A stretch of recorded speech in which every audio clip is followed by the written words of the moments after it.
বিষ্ণুদেব এখন নিদ্রায়, আর শুরু হয়েছে সেই 4 মাস যেখানে সত্যিকারের ভক্তরা নিজের জীবনকে বদলে দিতে পারে। এই সময়টায় পরীক্ষার, কে জেগে থাকবে, কে শুদ্ধ থাকবে, আর কে আশীর্বাদ পাবে। চাতুর্মাস মানে 4 মাস, যে সময় বিষ্ণুদেব ধ্যানস্থ থাকেন।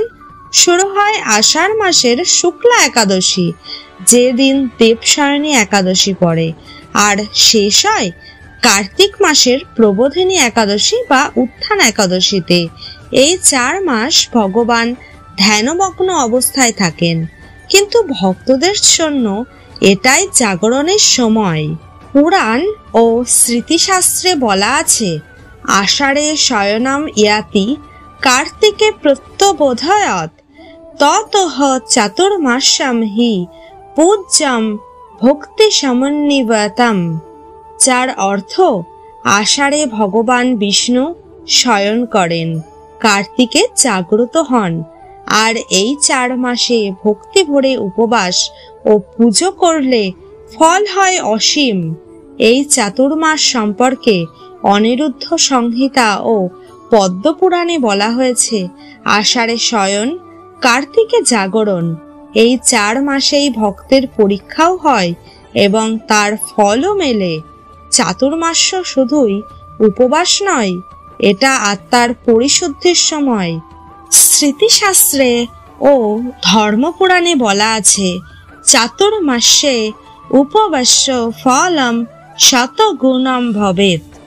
যার অর্থ, এই সময়ে উপবাস করলে তার ফল 100 গুণে বৃদ্ধি পায়। এই সময় ভগবানের ঘুম মানে আমাদের জন্য এক জাগরণ। ভক্তরাই তখন প্রহরী, তারা জপ করেন, সাধনা করেন, অপবিত্রতা ত্যাগ করেন। এই 4 মাসে ভক্তের সবচেয়ে বড় ব্রত হলো নিজেকে ভেতর থেকে শুদ্ধ করা। প্রতিদিন সকালে উঠে একবার ওম নমো নারায়ণায় অথবা ওম নমঃ শিবায় জপ করলে মন শান্ত হয়। যারা পারে তারা একাদশীর দিন নিরামিষ খেয়ে উপবাস রাখে। ভগবানের ধ্যানে থাকা তখন আরো গভীর হয়। সন্ধেবেলা একটা প্রদীপ ও ধূপ জ্বালিয়ে ঠাকুর ঘরে বসলে মনে একটা অন্যরকম শান্তি আসে। ভক্তি তখন শুধু বাইরে নয়, ভেতরেও আলো জ্বালে। যদি পারো কোনো অভাবীকে খাবার দাও, গরিব বাচ্চাকে জামা দাও, এটাই হবে বিষ্ণুর সেবা। আর গুরুজন বা সাধুজনদের আশীর্বাদ নেওয়াই হলো চাতুর্মাসে বিশেষ ফলদায়ক। তবে শুধু কাজ করলেই হবে না, ভেতরের অহংকার, রাগ, মিথ্যে, পরনিন্দা এসব যদি ফেলে দিতে পারো, তবে সত্যিকারের সাধনা তখন শুরু হয়। গরুড় পুরাণে আছে, শুচি ভাবেন চাতুর্মাস্যে তপঃ সাধয়াতে ধ্রুবম। যার অর্থই হলো, এই সময় যারা নিজেদের শুচি মানে বিশুদ্ধ রাখে, তাদের সাধনা চিরস্থায়ী হয়। অনেকেই ভাবেন শহরে থাকলে বা ব্যস্ত থাকলে চাতুর্মাস্য পালন করা কঠিন, কিন্তু আসলে মন যদি শুদ্ধ হয়, ঘরেই অনেক কিছু করা যায়।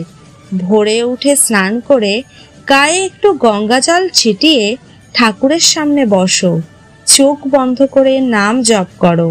সকালে না পারলে সন্ধ্যায় সময় দাও, মাত্র 15 মিনিটও যদি হয় সেটাও অনেক।